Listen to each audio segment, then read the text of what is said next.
Welcome to According to Sam, folks. This is episode 363. Thank you for joining me today. Hope you guys have had a great week.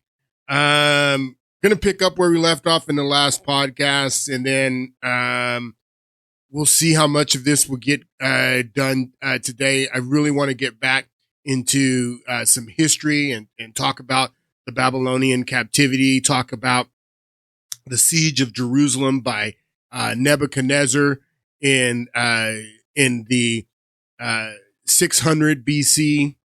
And hopefully I'll get back into that next week. I don't know. We'll see how much of this we get done today and what happens over the weekend. Next week's a holiday week. I will not be doing the podcast next Friday.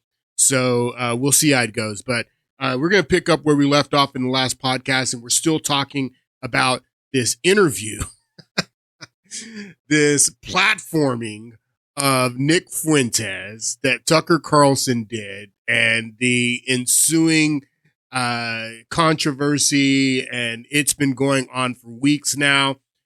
Civil war within the Republican Party, the accusations of anti-Semitism.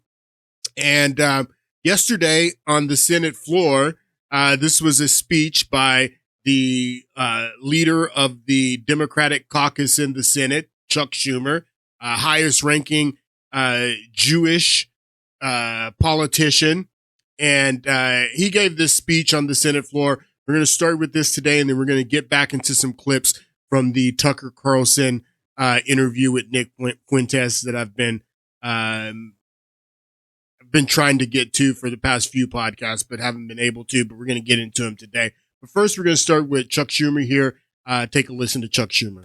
Well, 3 days ago, the President of the United States declined to condemn Nick Fuentes' hateful views and defended Tucker Carlson's decision to give Fuentes a platform. The President was asked about his thoughts on the interview. He declined to condemn Nick Fuentes. That is disgusting. For Donald Trump to excuse and protect the spread of Nick Fuentes' ideology confirms what many of us have long said. White supremacy and anti-Semitism are taking deep roots, unfortunately, within the Republican Party. Now, if this is not the pot calling the kettle black, that there's a problem with anti-Semitism in the Republican Party. And we played the clip in the last podcast of President Trump being asked about Tucker Carlson's interview with Nick Fuentes, and Chuck Schumer's right.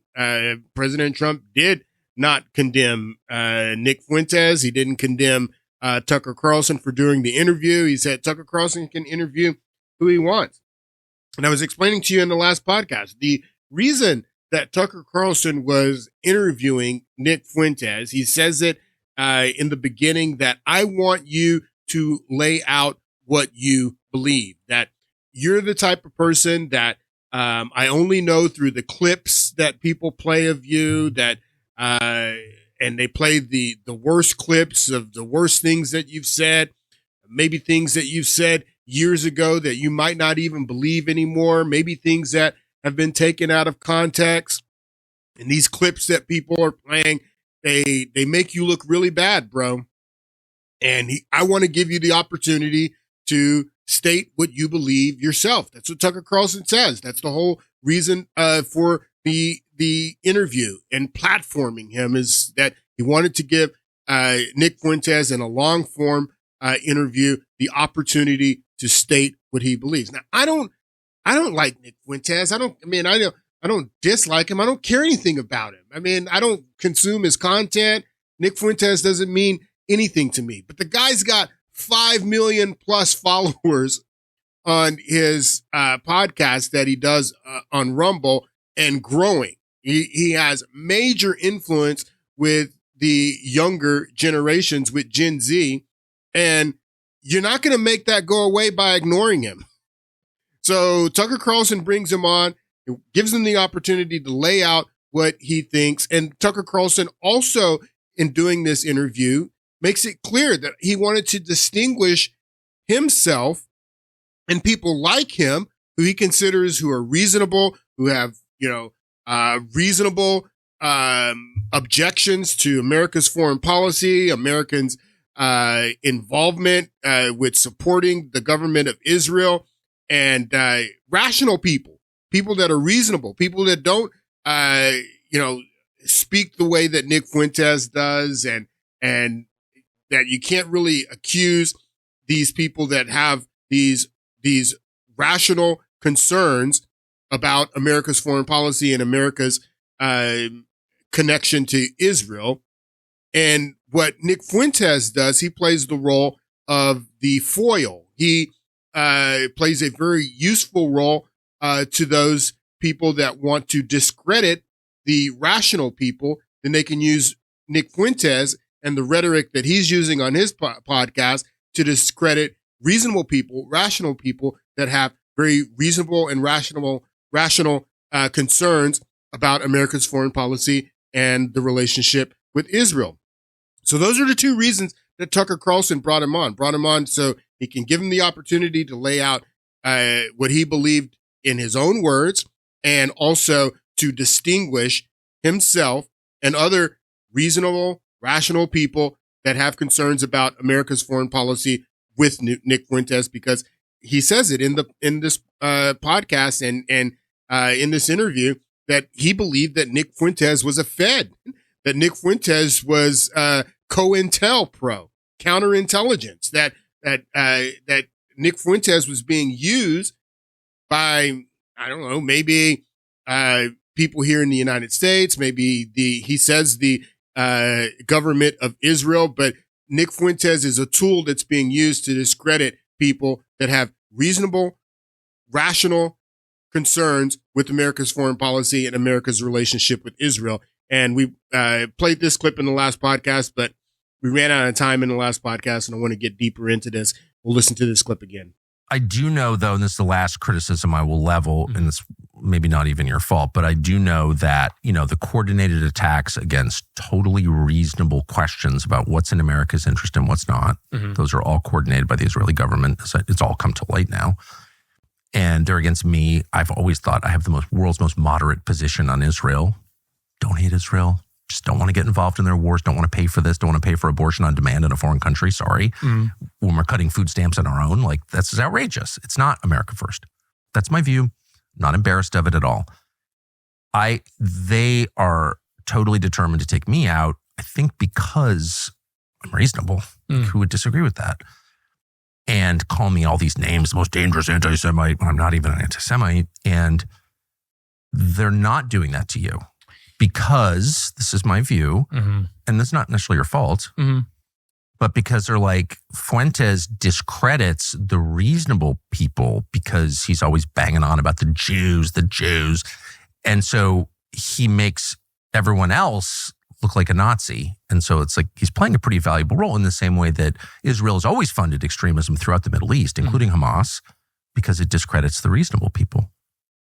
And Tucker is absolutely right. And he says that he believes that it's Israel and that he believes that Nick Fuentes is a tool for Israel, that they're using him the same way that they use Hamas, is what he says, that to discredit Fatah and the PLO, that they rose up Hamas because Hamas was this terrorist organization that they could use to discredit the more reasonable faction in Gaza, Fatah and the PLO. So they raise up Hamas, which Hamas is a terrorist group that they can easily discredit all of the Palestinians, all of Gaza, by using Hamas to discredit the entire region. He says that I believe that you're playing the same role, Nick Fuentes. I believe that you are being used by the Israeli government or someone to, be this flamethrower, be this person who is so toxic that you are discrediting people that are reasonable, like myself, is what Tucker's saying, reasonable and rational, that are just asking important questions about our relationship with Israel. And he's absolutely right. I explained this in the last podcast about Hamas and the fact that the Israeli government funded Hamas. They help Hamas rise in power. This was an article, an op-ed that was written in the Times of Israel on the day after the October 7th attack. And you'll see the headline. For years, Netanyahu propped up Hamas. For years, Netanyahu propped up Hamas. Not only Netanyahu, now it's blown up in our faces that the Israeli government propped up Hamas to be this counterbalance to the more reasonable Fatah, PLO, and now it's blown up in our faces. And this is absolutely the truth, that Israel gave financial support to Hamas. They helped Hamas rise in prominence in Gaza, and now it's blown up in our faces, is what the author of this article says. Take a listen to this clip. Most people know Hamas as the radical Islamic organization firing rockets into Israel, but few realize the stunning origins of this group and the role that the Israeli government itself played in its creation. Back in the 1970s, Israeli authorities first observed Islamist groups in Gaza that would eventually evolve into Hamas. At the time, these groups seemed harmless, focused on religious study, not on fostering confrontation. Israel, facing off against its main foe, the secular left-wing Fatah party led by Yasser Arafat and dominating the Palestinian Liberation Organization, saw an opportunity. By quietly supporting these Islamists, Israel believed it could fracture Palestinian unity and weaken its enemies from within. In the 1980s, Israel officially recognized the charitable precursor to Hamas, called Mujama al-Islamiyah, registering the group and providing funding to help it entrench itself in Gaza and the occupied territories. With Israeli approval, Mujama al-Islamiyah, later known as Hamas, built schools, clinics, libraries, and kindergartens. They even launched the Islamic University of Gaza. When skirmishes broke out between Islamist and secular factions, Israel often stood aside, allowing the divide to deepen. Declassified documents from the era show a conscious effort by Israeli authorities to strengthen Hamas, specifically to split Palestine and undermine the power of the PLO. One retired Israeli official, Avner Cohen, later admitted, "Hamas, to my great regret, is Israel's creation." Brigadier General Yitzhak Segev, the Israeli military governor of Gaza in the early 80s, even stated, "I funded the Islamists as a counterweight to the leftist PLO with Israeli taxpayer money." I mean, this is not controversial at all. They did not, because Yasser Arafat was trying to make peace. People, that's what that's what the Oslo Accords were about. The Oslo Accords, Rabin and Yasser Arafat had agreed that they wanted to make peace. And there was a faction there in Israel that did not want peace with the Palestinians. They wanted the Palestinians gone. And Rabin was assassinated. I explained this to you a couple of podcasts ago. He was assassinated by a Israeli citizen, a hard right Israeli citizen that resented the fact that Rabin was making peace with Yasser Arafat, and they did not want a peace agreement. So that's why they supported and funded and helped create Hamas, so Hamas can discredit the PLO and Yasser Arafat. And we played the clip of Smotrich in the last podcast admitting this in 2015. This is Smotrich. The Palestinian Authority is a burden, and Hamas is a terrorist organization that no one will recognize, and no one will give it status in the ICC. No one will let them lead a decision in the Security Council. The main pitch we are playing now is international delegitimization. Hamas, at this point, in my opinion, will be an asset. Hamas, at this point, will be an asset, is what Smotrich says. Now, this guy's a terrorist. He's an absolute terrorist. Smotrich is the finance minister, Bezalel Smotrich, and this guy was the head of national security, Itamar Ben-Gvir. These guys are terrorists. Ben-Gvir was a part of a group that was associated with the assassin that assassinated Isaac Rabin. They assassinated Isaac Rabin because they were upset that Isaac Rabin was making peace with Yasser Arafat. I wasn't able to show you this in the last, or a couple of podcasts ago when I didn't switch over to show you this, but this was one of the posters of Isaac Rabin that they were brandishing and using in their demonstrations against Prime Minister Rabin after he had agreed to make peace in the Oslo Accords. They were calling him a Nazi.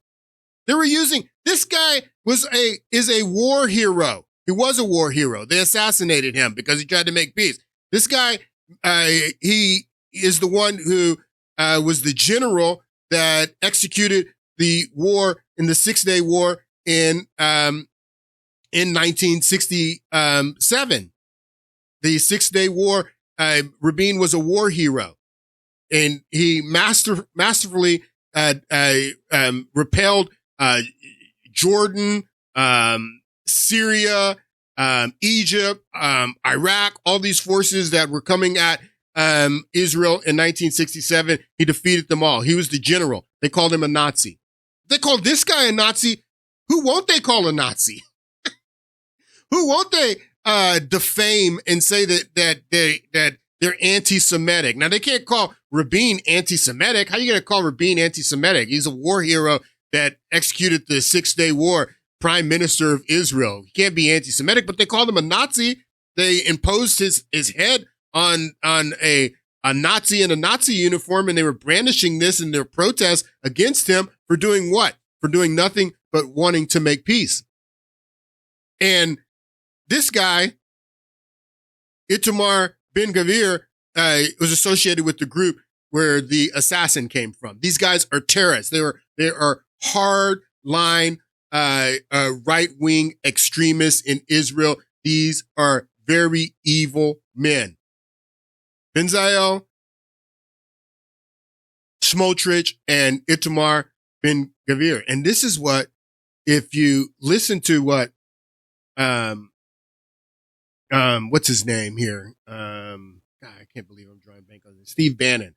What he says when he's in this interview that went viral with Laura Loomer, he says, we need regime change in Jerusalem. This is what he's talking about. Whose government has been atrocious, and we should have regime change in Jerusalem, and we should have it immediately. They've lied to the American government. They've lied to the American people consistently. So he says we need regime change in Jerusalem.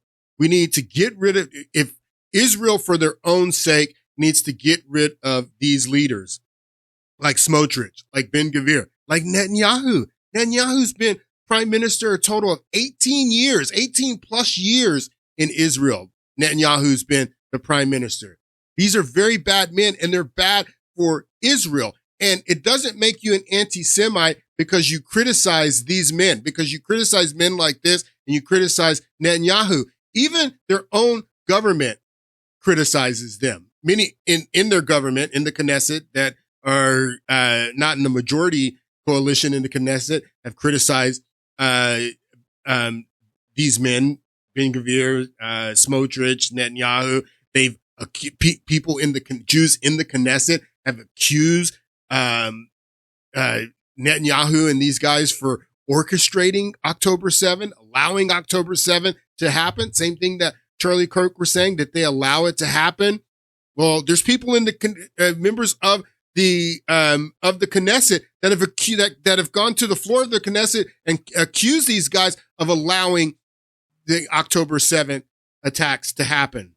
I watched this documentary this week, and I recommend this documentary to you guys. Got to watch this documentary. It came out in 2014. It's called The Bibi Files, and everyone in this documentary is a citizen of Israel. The majority of the documentary is in subtitles because they're speaking Hebrew throughout the entire documentary. It shows the legal trouble that Benjamin Netanyahu was in prior to October 7th. It shows all the protests that they were having in Israel against Bibi Netanyahu prior to October 7th. And then October 7th conveniently happens. Who's the head of national security? Who's the head of national security when October 7th happened? This guy, Itamar Ben-Gvir. He was the head of national security. It was his security failure that allowed October 7th to happen. This guy, head of security. And they show in this movie how Netanyahu benefited from October 7th. how he was having all of this trouble and this controversy, legal, where they were talking about Netanyahu being put in jail for his corruption. And they go into all of that in this movie. Definitely recommend you watch this movie. But Netanyahu, at a very minimum, if October 7th wouldn't have happened, he would have been forced to resign. It increased his power. October 7th increased his power. And again, everyone in this movie is a citizen of Israel. The entire movie is basically in subtitles because they're speaking Hebrew in the entire movie. So criticizing these men, Netanyahu, Ben-Gvir, Smotrich, people who funded Hamas, helped them rise up so they could balance them against the PLO. They shouldn't be controversial. It shouldn't be controversial at all. All right. This is the clip that I've really been wanting to get to from the Nick Fuentes, Tucker Carlson interview. And there's some good stuff in this clip. Let's go ahead and listen to this clip. But the problem in your response, I get what you're saying, but the problem in your response is it does not apply to every individual. No, and I would never say that. Okay. Well, I just think it's important to say that, not to kind of like dodge the accusations against you. My best friends are Jewish. Like, okay, I agree. So I want you to know what Tucker Carlson's doing here, and he does it over and over again in this interview. And people say, oh, Tucker Carlson didn't challenge him. He didn't, push back. He absolutely did. Maybe he didn't do it the way you wanted to. Maybe he didn't do it the way that he did to Ted Cruz. And that's he jumped down Ted Cruz's throat and challenged Ted Cruz. He didn't do that to Nick Fuentes. Like I said, the purpose for the Ted Cruz interview may have been totally different. Yes, there was a little bit more confrontation in the interview with Ted Cruz, but it's not like Tucker Carlson did not challenge Nick Fuentes. He absolutely challenged him many times, just like he does here, telling him that blaming all the Jews and saying that it's all the Jews is discrediting. That's how they discredit you. That's how they can call you an anti-Semite, because you're going on about the Jews, like all the Jews are bad. No, all the Jews are not bad. No, we have bad Jews, and it's okay to criticize people like this, like Smotrich, like Ben-Gvir, like Netanyahu, and others. It's okay to criticize them, but not say that all the Jews, the entire nation of Israel, is bad. And that's what Tucker Carlson is telling him over and over again, that you can't blame all the Jews, and you can't blame all of any group and say that all of one group, just by nature of them belonging to that group and being born into that group, are bad. Which, how can you? That's what Tucker Carlson does over and over again in this interview. No, and I would never say that. Okay. Well, he gets Nick Fuentes to agree that it's true, like Nick Fuentes just does, that I would never say that it's all the Jews. Nick Fuentes says that my best friend is Jew. One of my best friends is Jewish. So no, I don't believe that it's all the Jews. Well, obvious to me. But the problem in your response, I get what you're saying, but the problem in your response is it does not apply to every individual. No, and I would never say that. Okay. Well, I just think it's important to say that, not to kind of like dodge the accusations against you. My best friends are Jewish. Like, okay, I agree. Embarrassing, even though it's probably true, and it's true in my case, actually. But whatever. But because just that principle that we're all judged as individuals by what we do, that our faith, the decisions that we make, the way we live our lives, and God will judge every one of us in that way, and that's how we're supposed to judge. Like, I think that's true. Yeah, and I totally agree. But I guess the disagreement is, you say identity politics like it's a bad thing. I think identity is a reality. Identity is a reality. Absolutely. You just can't have a country of 350 million this diverse where it's just like warring ethnicities, because then it's Rwanda soon. And, the people with the most force just kill the others. So like, you can't have that here. Right? Yeah. But I would say specifically as it pertains to, you, I think, have said it's the neocons. And I think that neoconservatism, where does it arise from? It arises from Jewish leftists who were mugged by reality when they saw the surprise attack in the Yom Kippur War. All right. So that's very important. That's very important what Nick Fuentes says there. He says that where does the neoconservatives, the neocons, the Bushes, the Cheneys, none of them are Jews. The Bushes aren't Jews. The Cheneys aren't Jews. Any of these neocons, like, let me name some other neocons. The guys from the Project from the New American Century.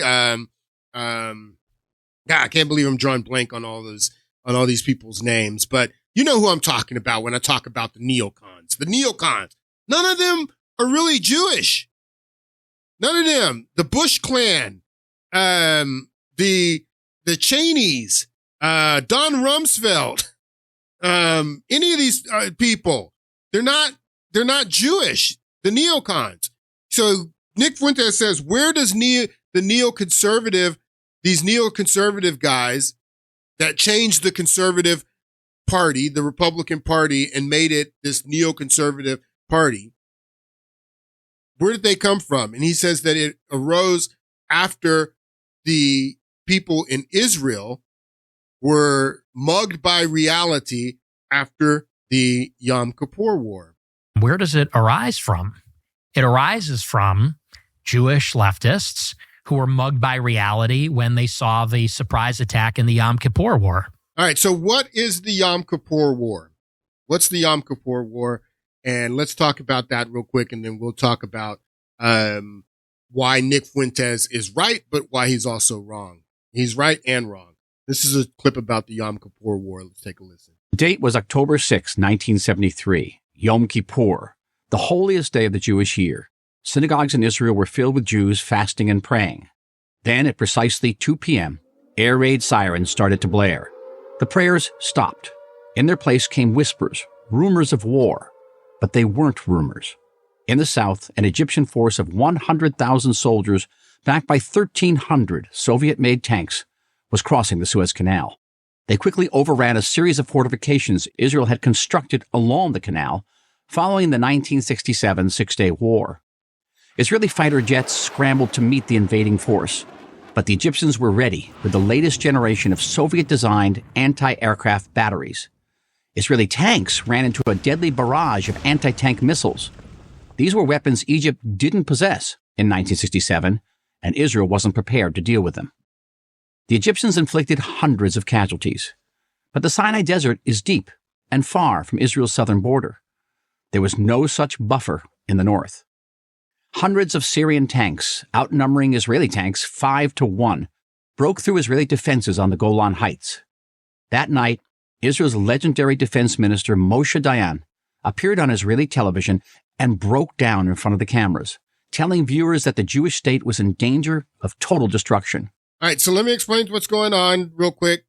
So this was a coordinated attack by Syria in the north and Egypt in the south. This was 6 years after the Six-Day War. Six-Day War happened in 1967. And again, the general of the Six-Day War was Isaac Rabin.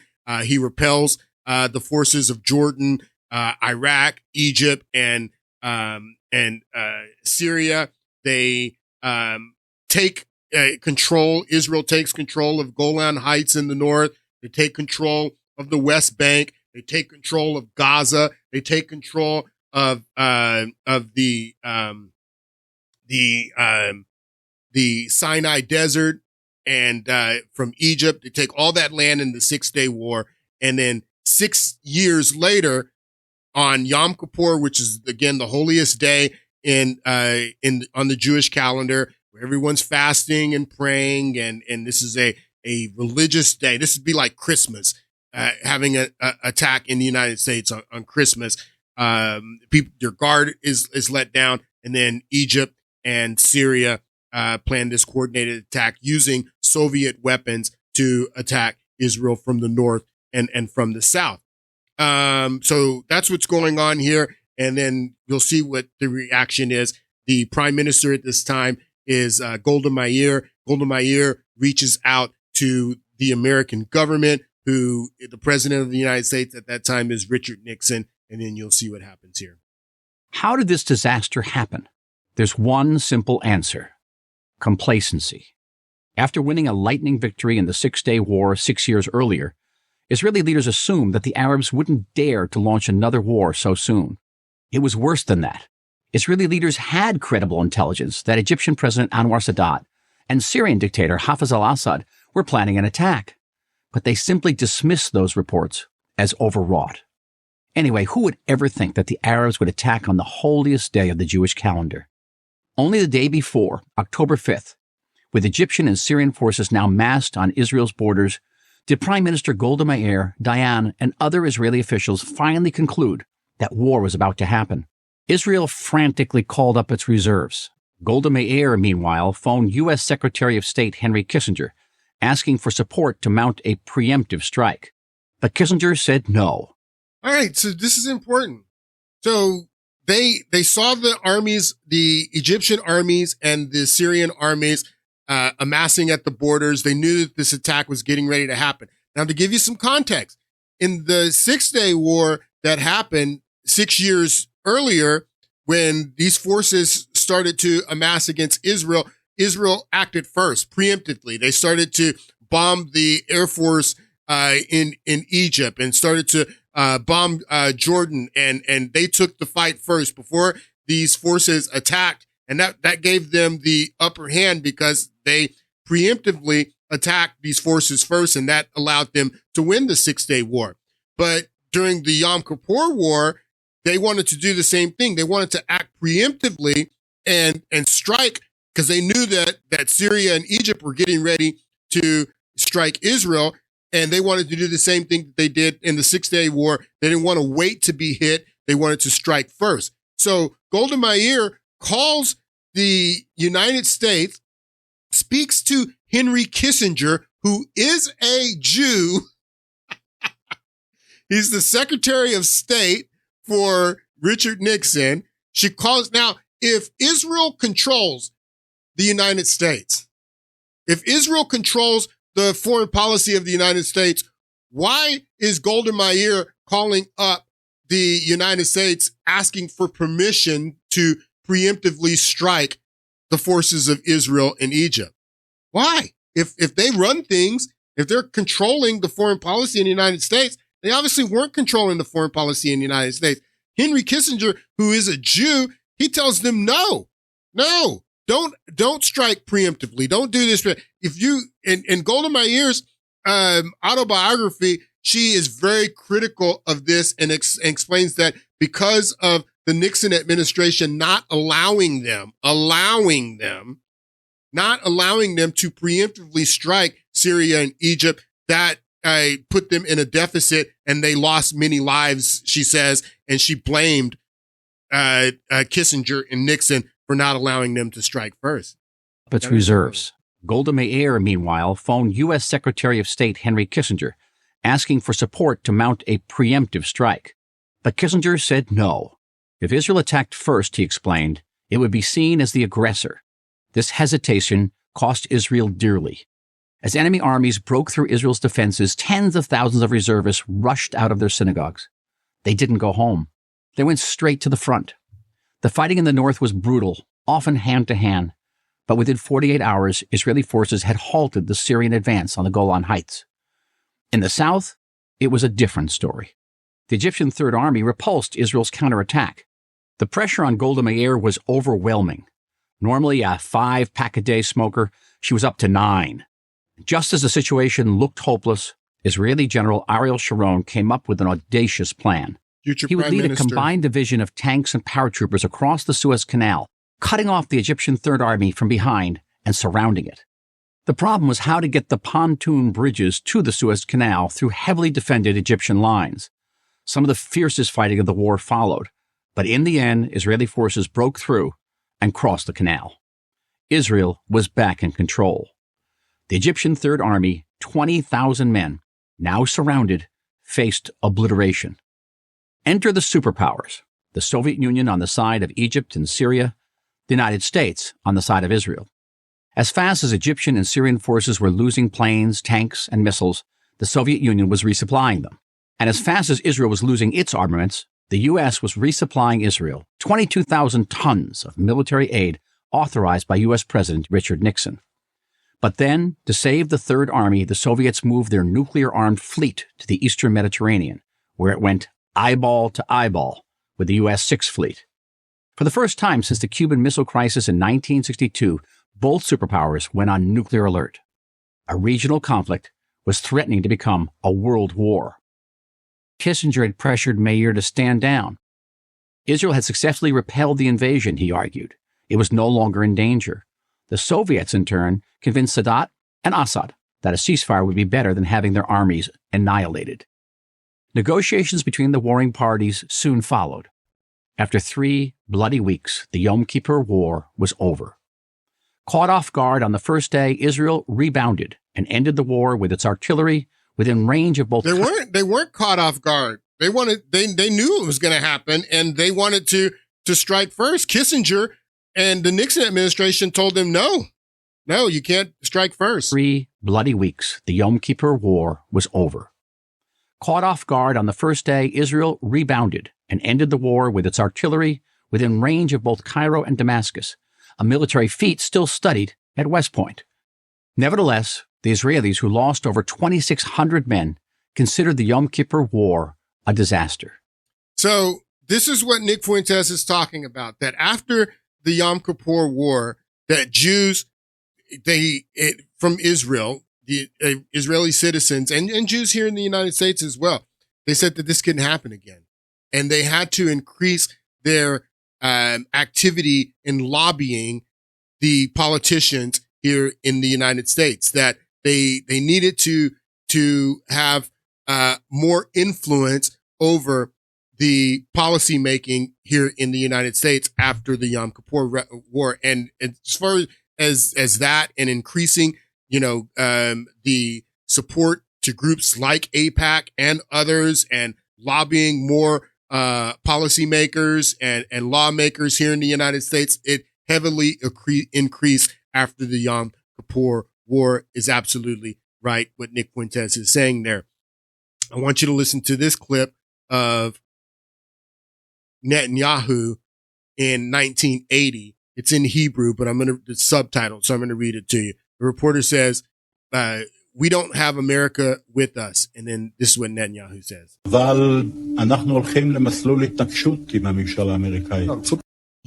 The U.S. is not a unified bloc, is what Netanyahu says.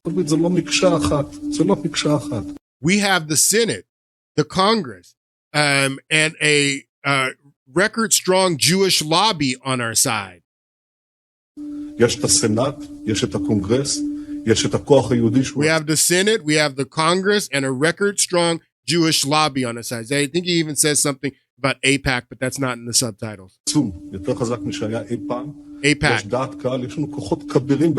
We have strong influence over we have a strong influence over the general support in America, is what Netanyahu says. So this is in 1980. This is just 7 years after the Yom Kippur War, and Netanyahu is on TV in Israel saying that we have strong influence in the United States. We have the Senate. We have the Congress. We have the strong lobby groups like AIPAC and others. So this was a result of what had taken place in the Yom Kippur War, and the fact that the Nixon administration wouldn't allow Israel, Golda Meir, to strike first, and they ended up losing almost 3,000 soldiers, and it was a big tragedy and a disaster on their part. And I want you to listen to Richard Nixon, this clip of Richard Nixon, just to let you know that back in the 1970s, 1960s, it would have been crazy to say that Israel is running American foreign policy, that Israel is running the White House or running the United States and controlling the United States. It would have been ridiculous. You can't find any pictures of Richard Nixon over in Israel at the Wailing Wall like you can pretty much every president after him, or after Reagan, at least. Definitely George H.W. Bush, George W. Bush, Bill Clinton, Barack Obama, Trump. All of them have been over to the Wailing Wall. You don't have any pictures of Richard Nixon because the relationship between the United States and Israel at this time was very different. And the lobby in the United States, the Israel lobby, increased heavily after the Yom Kippur War. Why don't you listen to what Richard Nixon says here? Let me explain something about what is called the Jewish lobby in this country. Their belief is that being for Israel first, that does not mean you're putting America second. An American president, however, has to approach it in a different way, in my opinion. He's got always to think first of what is best for America. An American president must make a decision that does not, in effect, give the Israelis a blank check. And one example of that is a decision that I made. I decided early on in our administration that we were going to seek good relations with Egypt and others of Israel's neighbors. Many of my Israeli friends didn't like that because they wanted a special relationship with Israel and Israel only. Do you understand what he's saying here? He's saying that we wanted to have a relationship with the Arab nations and with Israel and not have this special cut-out relationship with Israel. And he says that the people in Israel, they didn't like that. They didn't like the fact that the United States had a relationship with the Arab nations, with Egypt, with Syria, with these other Arab nations. And he said that as the president of the United States, I have to take care of the United States. I have to, make sure that I am managing the interests of the United States, is what Richard Nixon says. And this was not a suitable for people in Israel, even American Jews. And that's why they increase their support to the Israel lobbies like AIPAC. They heavily influence the churches, the Bible colleges here in the United States at that point. They had to make it more of a theological debate and this biblical debate and say that, pick this scripture out of Genesis that if you don't bless Israel, then God's not going to bless you, and all this stuff. All this stuff happened after 1967. Give you another example, talking about the theological debate. This is a recording. If you don't know the story that Nixon in his Oval Office, this is what eventually took him down, is that he was recording everything that was going on in the Oval Office. And they ended up subpoenaing the tapes, and that's why he ended up having to resign. But this is a meeting that is recorded from these Nixon tapes that he's having with Billy Graham, evangelical pastor Billy Graham. And I want you to listen to what Billy Graham is telling Richard Nixon. Richard Nixon comes from a very devout Quaker family. Okay, these are Protestants.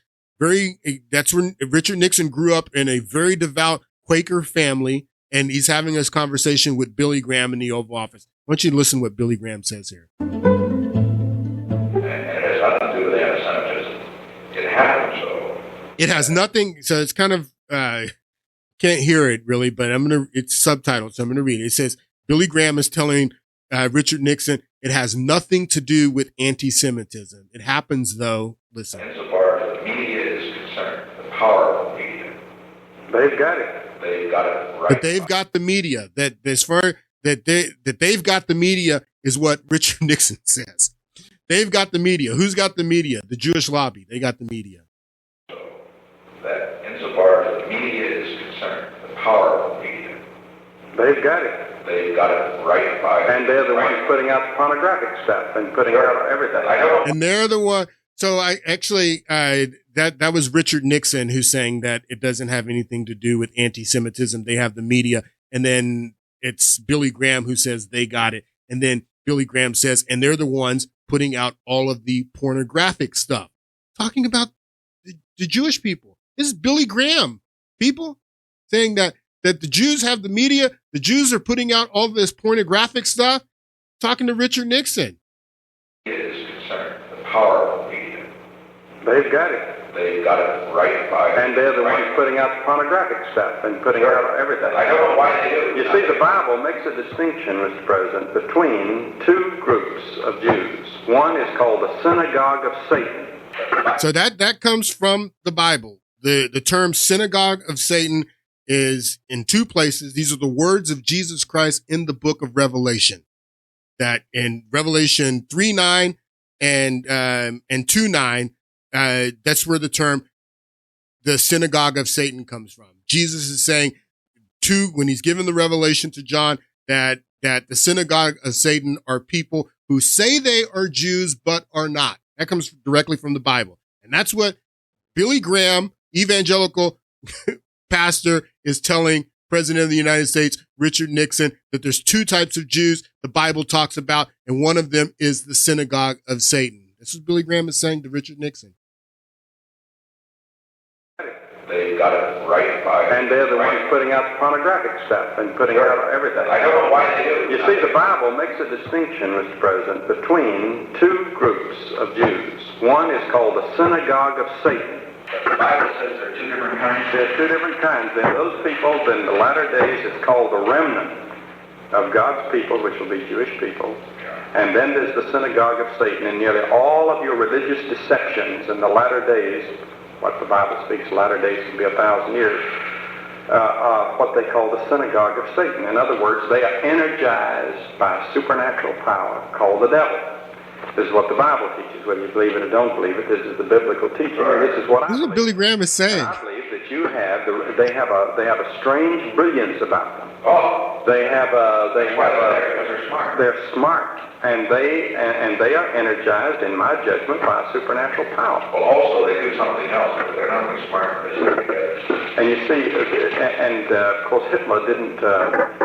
They had a stranglehold on Germany, on the banking of Germany, on everything in Germany. Billy Graham, folks. This is Billy Graham. Thing you see, but he went about it wrong. Hey, honestly, from the little bit that I've heard, Nick Fuentes, again, I don't consume his content, but from the little bit that I've heard from Nick Fuentes, he's kind of saying the same thing that Billy Graham was telling Richard Nixon here.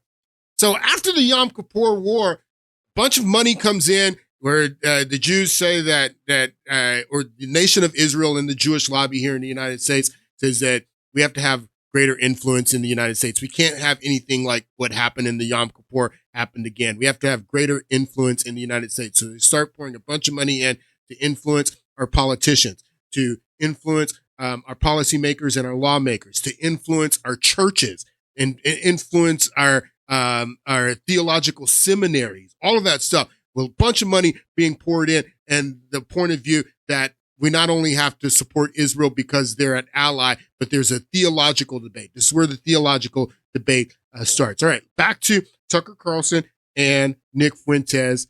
And so part of what Nick Fuentes is saying here about the neocons rising up after the Yom Kippur, or the neoconservative movement rising up after the Yom Kippur War. Part of that is right, but there were these neocons, like I explained to you in the last podcast, that they go well back into the 1930s. The neocons movement, they come out of the business plot, and they were the ones, the business people that tried to recruit Smedley Butler to overthrow the Roosevelt administration. And the neocons were there in the 1950s running foreign policy in the Eisenhower administration, which Richard Nixon was Eisenhower's vice president. And I told you that Eisenhower's Secretary of State, John Foster Dulles, his brother, Allen Dulles, the head of the CIA, they're running foreign policy and all this disastrous foreign policy in the 1950s.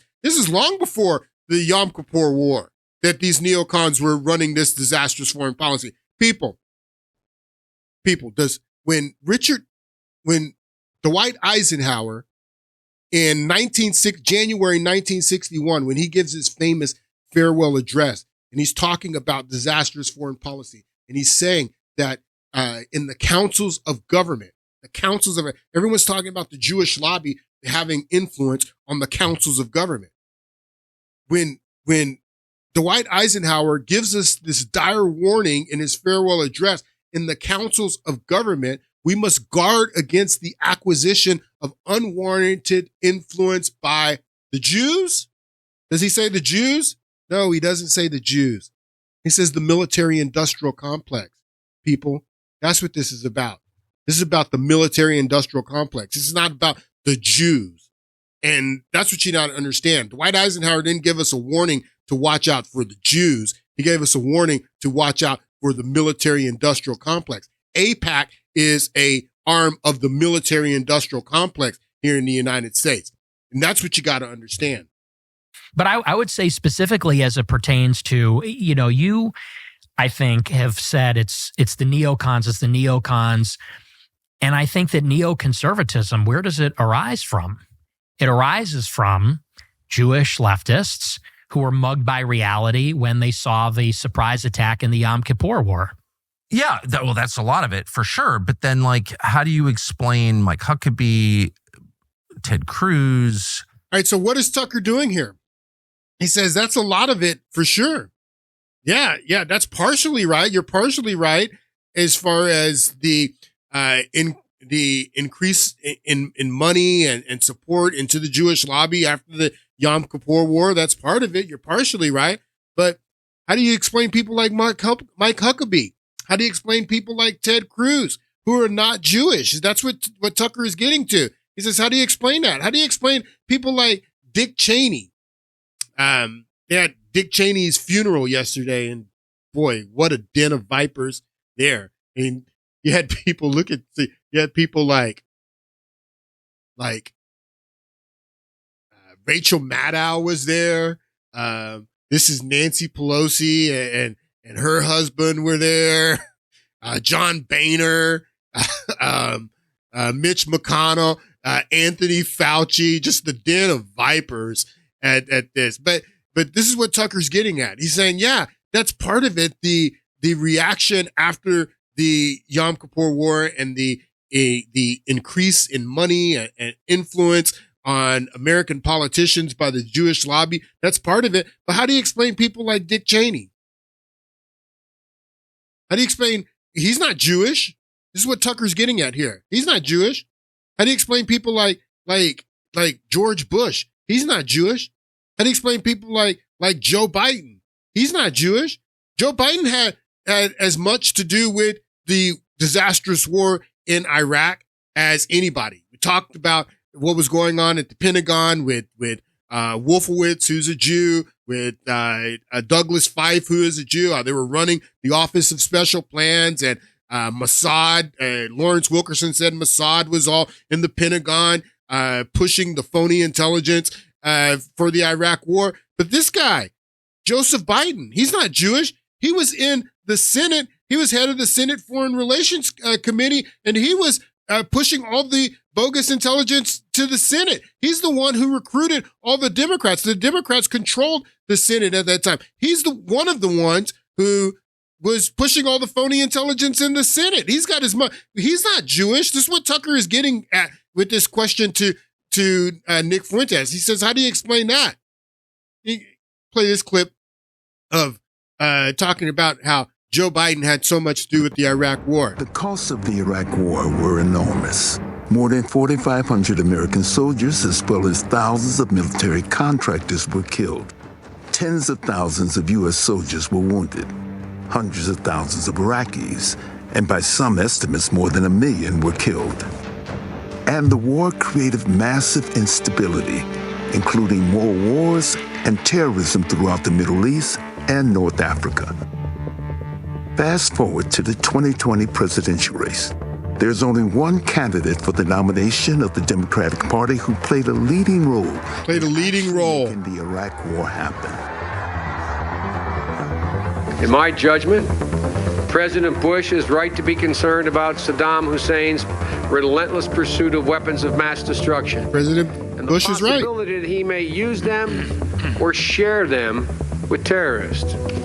Other regimes hostile to the United States and our allies already have or seek to acquire weapons of mass destruction. So Joe Biden was an influential part of the push to the Iraq war.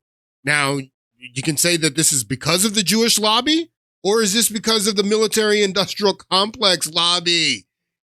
Hillary Clinton. Here's Hillary Clinton on the Senate floor as well, telling the same story that Joseph Biden was, and the same narrative that Joseph Biden was. She's not Jewish. In the 4 years since the inspectors left, and the funny thing about this is that that her husband was the president of the United States prior to 9/11, like she's given this speech. And when she's talking about in the 4 years prior to the inspectors leaving Iraq and what was going on in the 1990s, her husband was the president of the United States. He's not Jewish. She's not Jewish, but they're all making the case for why we need to go into Iraq. Not only coming from the Jewish lobby, not only coming from people like Netanyahu testifying to Congress and the American Jews in the Pentagon running all the phony intelligence and Mossad in there. It's coming from people like Hillary Clinton and Joe Biden and George Bush and Dick Cheney and Don Rumsfeld. None of these people are Jewish. Reports show that Saddam Hussein has worked to rebuild his chemical and biological weapons stock, his missile delivery capability, and his nuclear program. None of that is true. He has also given aid, comfort, and sanctuary to terrorists, including Al-Qaeda members. So none of that was true. None of that was true. And that's what Tucker is talking about. All these vipers were at Cheney's funeral yesterday. And that's what Tucker is talking about when he says, yeah, you're partially right when saying that, yes, after the Yom Kippur War in 1973, there was this increase in funds and increase in influence by the Jewish lobby. But he says, but how do you explain people like Ted Cruz? How do you explain people like Mike Huckabee? How do you explain all these neocons that are not Jewish? How do you explain them pushing the war? The only way to explain that is because they're part of the military-industrial complex. This has more to do with the military-industrial complex. People understand that the aid that we give to Israel, they can't spend that money on whatever they want. They can't just, I mean, the $3 billion that we give them a year, or the $22 billion that we gave them in supplemental funds over the last 2 years, they couldn't just go and buy whatever they want with that. They can only buy weapons with that from our military industry. Again, what did Mussolini say fascism was? Fascism should more appropriately be called corporatism, because it is the merger of state and corporate power. What is the corporate power that Eisenhower warned us about? He warned us about the corporate power of the military industrial complex. So that's what Tucker is talking about here. He says, yeah, Nick, you're partially right, but how do you explain all these other guys that aren't Jewish? The surprise attack in the Yom Kippur War. Yeah, well, that's a lot of it for sure. But then, like, how do you explain Mike Huckabee, Ted Cruz, and there are a lot like that, John Bolton. I mean, I've known them all. George W. Bush, like Karl Rove. I mean, all people I know personally. How do you explain them, Nick? How do you explain them? If this is a Jewish conspiracy and it's the Jews and the Israel lobby, how do you explain them? How do you explain John Bolton and his foreign policy? How do you explain, I keep forgetting, Bill Kristol from the Project from the New American Century? How do you explain them? How do you explain Dick Cheney? How do you explain Joseph Biden? How do you explain Hillary Clinton? How do you explain that, Nick Fuentes? That's what Tucker is getting to. And this is when he makes the statement about Christian Zionists, and then he apologizes about that. But that's what he means. I understood what he means. None of these people are Christians. None of these people. You think that I'm getting my foreign policy from people like Lindsey Graham? You think Lindsey Graham is a Christian? Listen to what Lindsey Graham says here. It's not a hard choice if you're a Christian. A word of warning. If America pulls the plug on Israel, God will pull the plug on us. You think I'm getting my theology from people like Lindsey Graham? And Lindsey Graham not only has this opinion about Israel and our support for Israel, he also has that opinion about Ukraine and all the other foreign wars. He's full on. Is he working for Israel, or is he working for the military industrial complex? I challenge you to go and look at who Lindsey Graham's biggest donors are. It's the defense industry who supports this guy. He gets a lot of money from the Jewish lobby too, but he gets a lot of money from the defense industry. You know, it has nothing to do. It's partially the Jewish lobby, but the biggest thing that people are not paying attention to are these robber barons. The biggest thing that people are not paying attention to are these corporate titans here in the United States that are running this. This is not only about the Jews. There's something much larger going on. And that's what Tucker Carlson is getting at here with Nick Fuentes. And I think that neoconservatism, where does it arise from? It arises from Jewish leftists who were mugged by reality when they saw the surprise attack in the Yom Kippur War. Yeah, well, that's a lot of it for sure. But then, like, how do you explain Mike Huckabee, Ted Cruz, and there are a lot like that. John Bolton. I mean, I've known them all. George Bush, Dick Cheney, Karl Rove, Joseph Biden, Hillary Clinton. We were just looking at Lindsey Graham. I mean, there's just a whole list of them. How do you explain them, Nick? I mean, I've known them all. George W. Bush, like the Karl Rove. I mean, all people I know personally who I've seen like be seized by this brain virus, and they're not Jewish. Most of them are self-described Christians, and then the Christian Zionists who are, well, Christian Zionists. Like, what is that? Right. Most of them are self-described Christians. Yeah, they say they're Christians. You think George Bush is a Christian? Really? You think George Bush is a Christian? This is what I want you to listen to what George Bush says here in this interview, and you tell me if George Bush is a Christian. Do you think God is involved in this conflict? I don't think this is a religious war. I think this is a war between evil people that are willing to kill on a mass scale, people that would like to end up with weapons of mass destruction and even kill more than they did in New York City and but you've used Washington, a phrase that interests me, which is you said freedom is a gift of the Almighty. It is. And if you're the agent of freedom, or consider yourself so in this, does that indicate in your mind that the Almighty is on our side in some way? Charlie, I think that you shouldn't try to read too much into what I'm saying. What I'm saying is a truth. And the truth is people yearn to be free, no matter who they are or what their religion is. Freedom is ingrained in people's souls. Freedom was not placed there by the United States. It was, my judgment, it was placed there by something greater, the Almighty. Do we all worship the same God, Christian and Muslim? I think we do.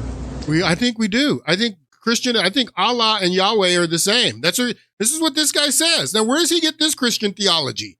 And that's what Tucker is saying when he's talking about these guys. He's saying all these guys profess to be Christians. George Bush professes to be Christian, but he says that Yahweh and Allah are the same God, that Muslim and Christians worship the same gods. He professes to be a Christian. Freedom was not placed there by the United States. It was, my judgment, it was placed there by something greater, the Almighty. Do we all worship the same God, Christian and Muslim? I think we do.